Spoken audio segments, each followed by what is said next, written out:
Bapak, Ibu, Saudara yang kami kasihi, Shalom, selamat datang kembali di dalam renungan kita kali ini. Kita akan membahas satu tema, yaitu harapan.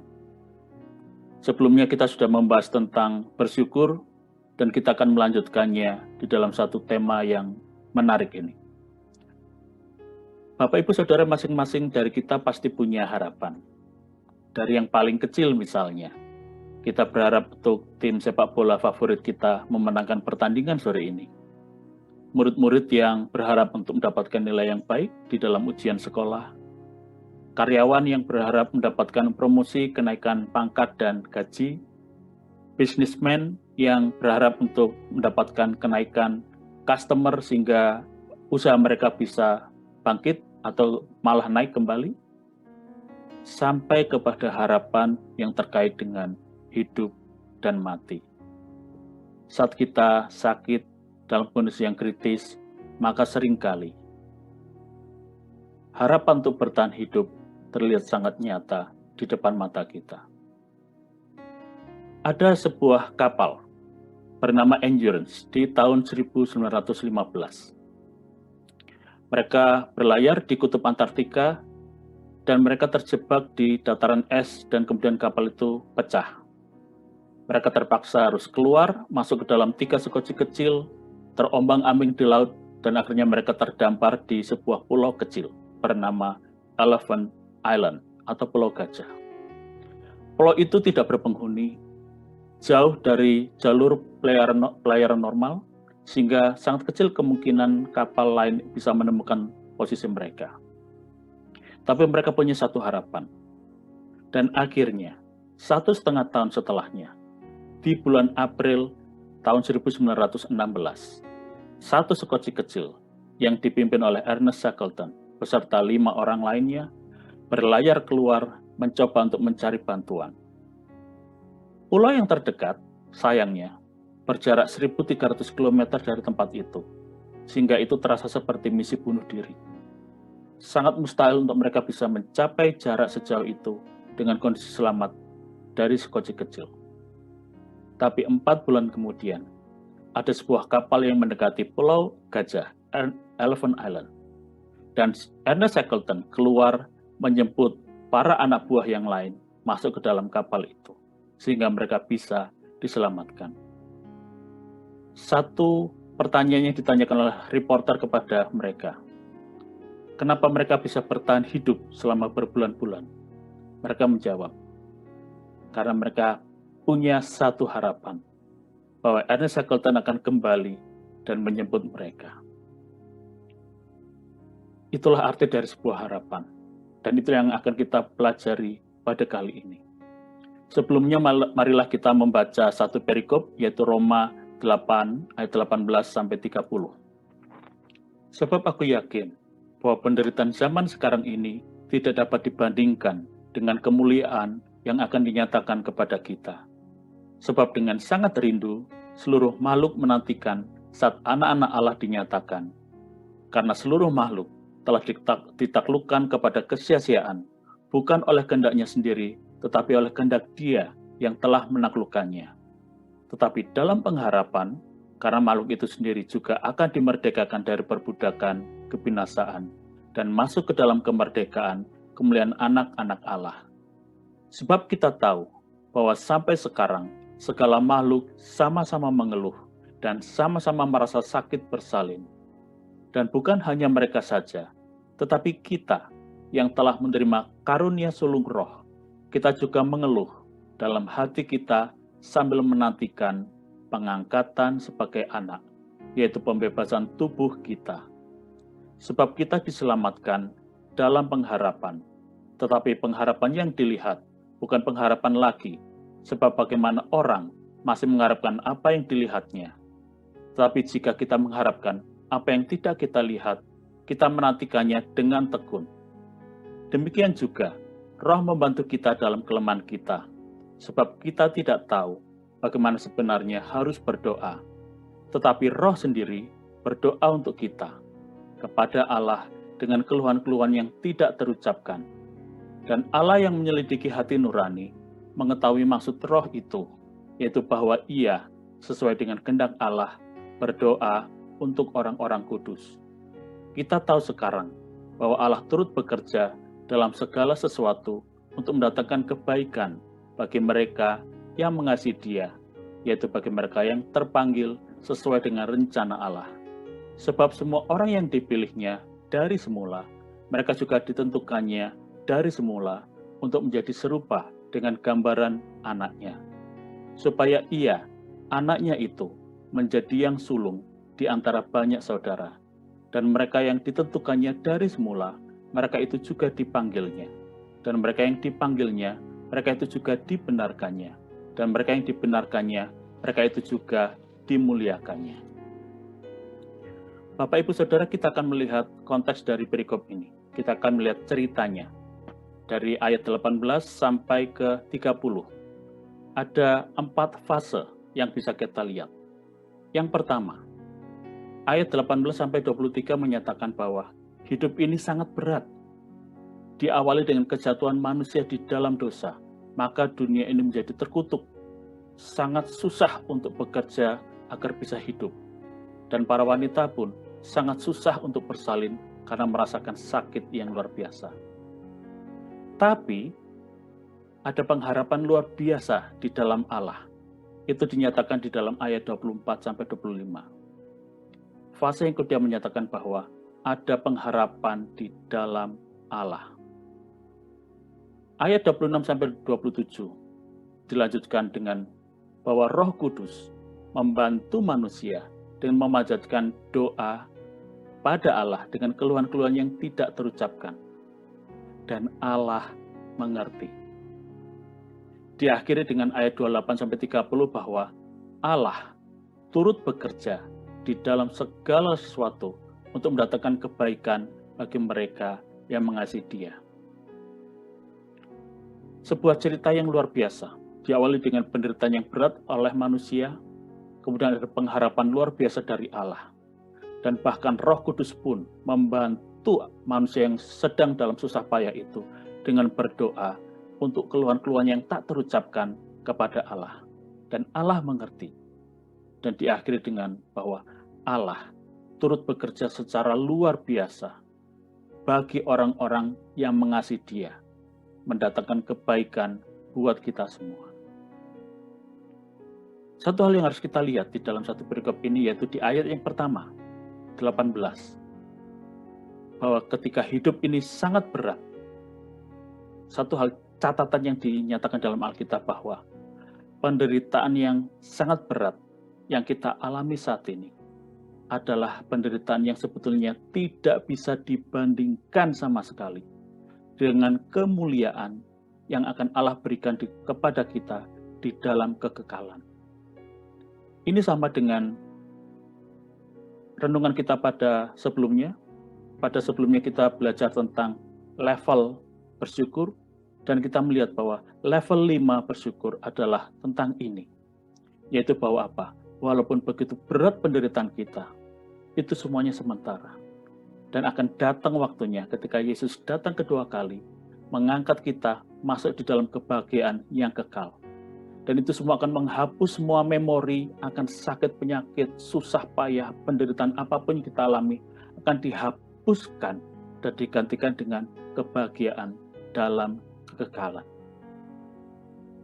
Roma 8 ayat 18-30 mengatakan bahwa betul, hidup kita memang berat. Itu adalah konsekuensi dari kejatuhan manusia di dalam dosa. Tapi Allah tidak tinggal diam. Allah memberikan satu pengharapan yang luar biasa di dalam Kristus Yesus. Dan pengharapan itu juga didukung oleh Roh Kudus yang menyatakan kepada Allah apa saja yang kita butuhkan, apa saja yang kita harapkan. Di dalam keluhan-keluhan yang mungkin tak terucapkan atau mungkin tidak disadari oleh kita, itu semua disampaikan oleh Roh Kudus kepada Allah. Dan Allah mengerti. Dan Allah akan mengerjakan segala apapun untuk mendatangkan kebaikan buat kita yang mengasihi Dia. Di dalam perikop kita akan fokus ke dalam 2 ayat, yaitu ayat 24 dan ayat 25. Ayat ini mengatakan apa? Bahwa kita diselamatkan dalam pengharapan. Tapi pengharapan yang dilihat bukan pengharapan lagi. Sebab kalau itu bisa terlihat, apakah itu masih bisa disebut pengharapan? Itu sudah berbentuk janji, tapi bukan pengharapan lagi. Tapi jika kita mengharapkan apa yang tidak kita lihat, kita akan menantikannya dengan tekun. Apa yang bisa kita lihat dari dua ayat ini? Bahwa apa? Iman dan pengharapan tidak bisa dipisahkan. Ibrani 11 ayat 1 mengatakan apa? Iman adalah dasar dari segala sesuatu yang kita harapkan dan bukti dari segala sesuatu yang tidak kita lihat. Itu menunjukkan apa? Bahwa pengharapan membutuhkan dasar iman. Pengharapan membutuhkan dasar iman. Agar pengharapan itu bisa menjadi kokoh. Pengharapan yang kuat butuh iman yang kuat pula. Kalau kita misalnya mendapatkan solusi dari masalah kita, maka itu adalah solusi, bukanlah pengharapan. Karena pengharapan adalah sesuatu yang belum terlihat, belum terjadi. Tapi kita memegangnya di dalam iman, bahwa apa? Allah mendatangkan kebaikan buat kita yang mengasihi Dia. Kita akan melihat sebuah ilustrasi. Ada seorang yang bernama Qiu Yuan. Dia adalah seorang pejabat pemerintahan Tiongkok di tahun 475 sampai 246 sebelum Masehi. Pada saat itu disebut sebagai periode perang antar negara. Pejabat Qiu Yuan sudah memperingatkan kaisar bahwa kerajaan-kerajaan lain, negara-negara lain bersatu untuk menyerang pemerintahan Tiongkok. Tapi sang kaisar tidak percaya. Bahkan kemudian si Qiu Yuan diasingkan dalam sebuah pulau, dan apa yang terjadi? Benar saja, bahwa akhirnya semua kerajaan yang lain menyerang dan menjatuhkan kerajaan Qiu Yuan itu sampai habis. Ketika Qiu Yuan mendengar berita itu, dia langsung kehilangan harapan dan akhirnya memutuskan untuk bunuh diri. Hal yang mirip terjadi juga pada Yeremia.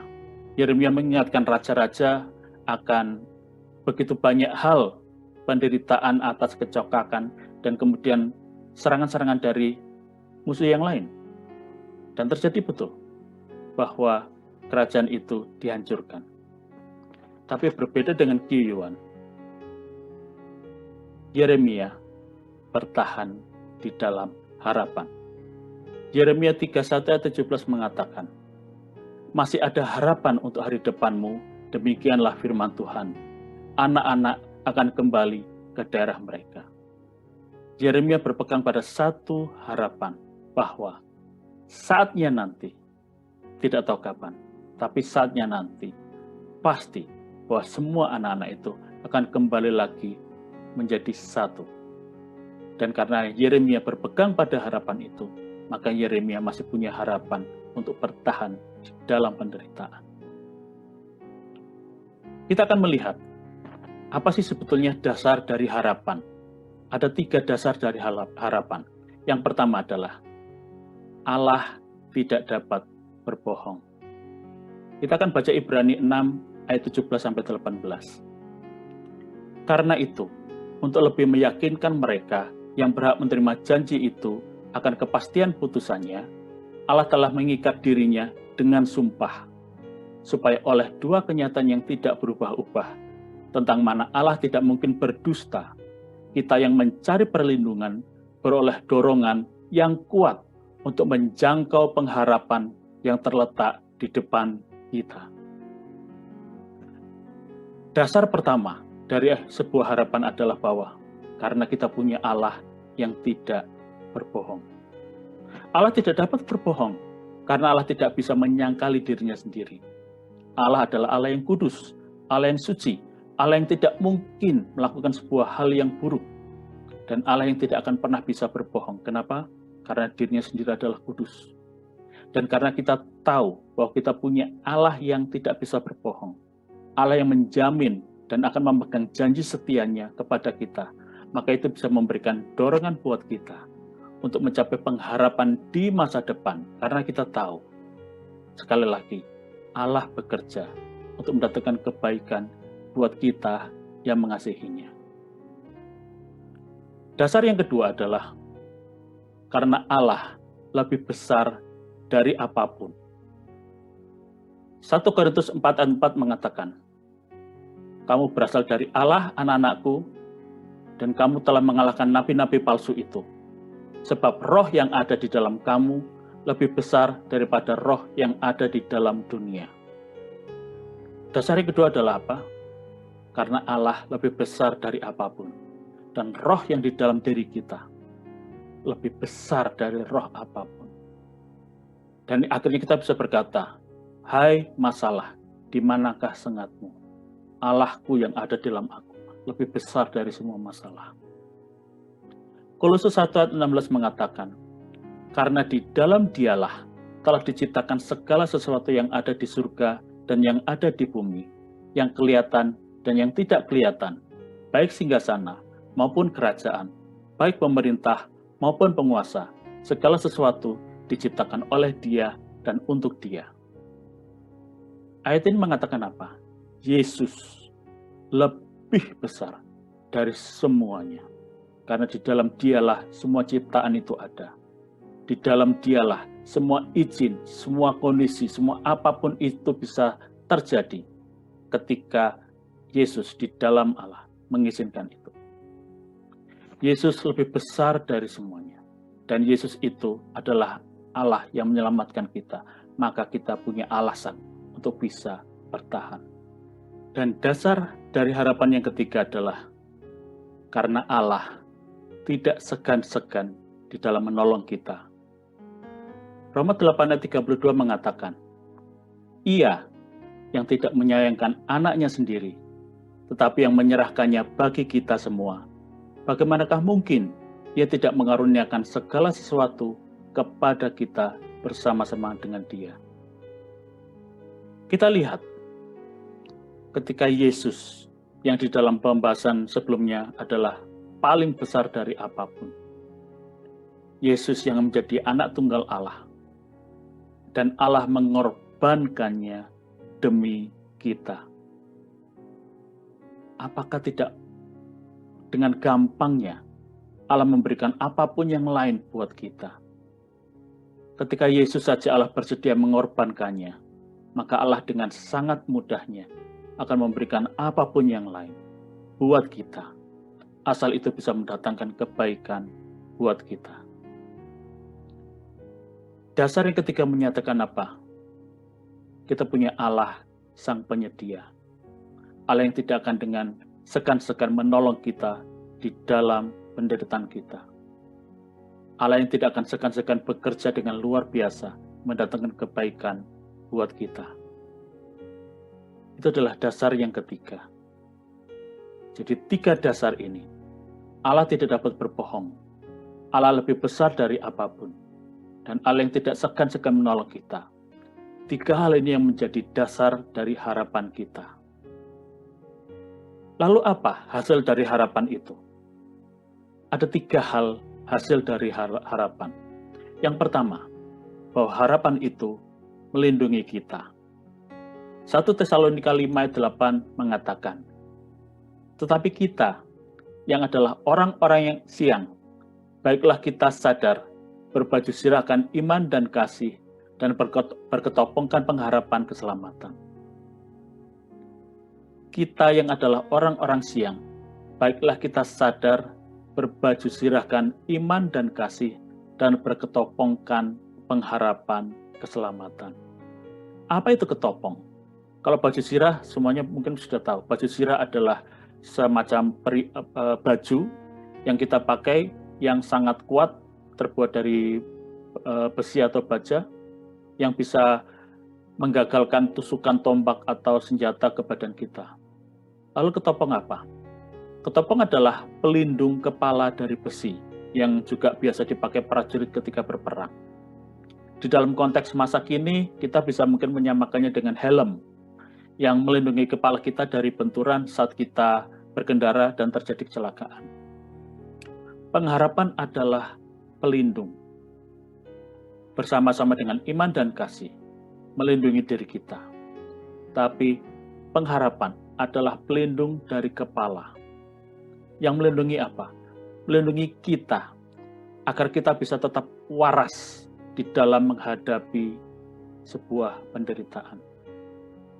Seperti helm yang menghindarkan kepala kita dari benturan, maka pengharapan mampu membuat kita untuk tetap bisa berpikir dengan jernih, berpikir dengan sehat, bahwa apapun penderitaan itu, kita masih punya pengharapan di akhirnya nanti, bahwa sebuah kebaikan akan datang terjadi buat kita. Dan pengharapan itu akan membuat kita bisa berpikir dengan jernih dan membuat kita bisa menjalani masa-masa badai itu dengan tenang. Itu adalah hasil yang pertama. Hasil yang kedua dari sebuah harapan adalah bahwa harapan memurnikan kita.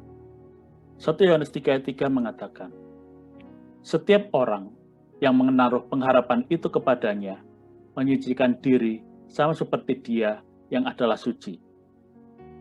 Kesadaran yang terus-menerus akan pengharapan akan membuat kita sadar bahwa kita harus menghindarkan dosa. Kenapa? Karena dasar dari pengharapan adalah iman. Dan agar kita bisa hidup di dalam iman, maka kita harus hidup di dalam kekudusan. Demikian juga di ayat sebelumnya, sebuah ayat mengatakan bahwa Allah mendatangkan kebaikan hanya bagi orang yang mengasihi Dia. Hanya bagi orang yang mengasihi Dia. Kebaikan dari Allah tidak akan datang buat orang yang membenci Allah. Kebaikan dari Allah akan datang hanya buat orang yang mengasihi Dia. Dan agar kita bisa mengasihi Dia, maka kita juga harus memurnikan diri kita. Kita juga harus menjaga kekudusan hidup kita. Sehingga akhirnya kita bisa menjadi orang yang benar. Yakobus 5 ayat 16 dengan sangat menarik mengatakan apa? Doa orang benar besar kuasanya. Jadi, kesadaran akan pengharapan akan membuat kita sadar bahwa kita harus menjaga hidup kita dengan benar. Karena iman dari orang benar itu akan membuat dia bisa belajar untuk berharap dengan kuat. Dan bahwa dengan hidup yang benar, bahwa kita bisa menjadi orang yang mengasihi Dia dengan luar biasa. Dan Allah tidak segan-segan mendatangkan kebaikan itu buat kita.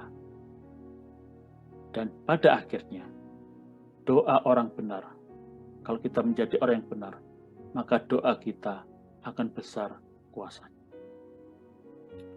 Hasil yang ketiga, bahwa harapan itu menstabilkan kita. Ibrani 6 ayat 19-20 mengatakan apa?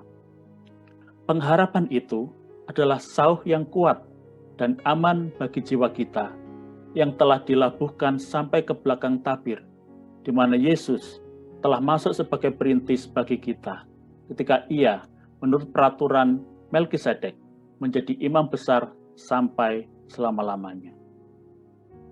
Pengharapan itu adalah sauh yang kuat yang dilabuhkan sampai ke belakang tabir. Apa artinya ini? Sauh atau jangkar dari sebuah kapal adalah sebuah beban yang berat yang biasanya dilempar ke bawah. Diikat dengan rantai, beban itu dilempar ke bawah dan beban itu sampai menyentuh dasar dari sungai atau lautan. Di mana jangkar itu membuat kapal itu tidak terombang-ambing oleh gelombang laut. Demikian juga dengan pengharapan. Bedanya adalah bahwa kalau jangkar dari kapal dilemparkan ke bawah, pengharapan adalah jangkar yang dilemparkan ke depan. Karena Yesus mengatakan bahwa Yesus masuk sebagai perintis bagi kita untuk suatu tempat di depan yang disediakan buat kita. Di sana Dia akan menjadi imam besar buat kita, anak-anaknya, anggota kerajaan Allah. Artinya apa? Pengharapan kita dijangkaukan ke depan sekali, ke dalam masa kekekalan. Bahwa apa? Penderitaan kita cuma sebentar. Seberapapun beratnya, cuma sebentar. Dan kita akan memandang kekekalan ke depan kita bahwa kita punya jaminan keselamatan. Jaminan yang akan membuat kita menjadi anak Allah. Bahagia selamanya. Dan itulah yang akan membuat kita menjadi kuat di dalam penderitaan kita. Bahwa apa? aku akan tetap stabil. Aku tidak akan goyah di dalam beban derita ini.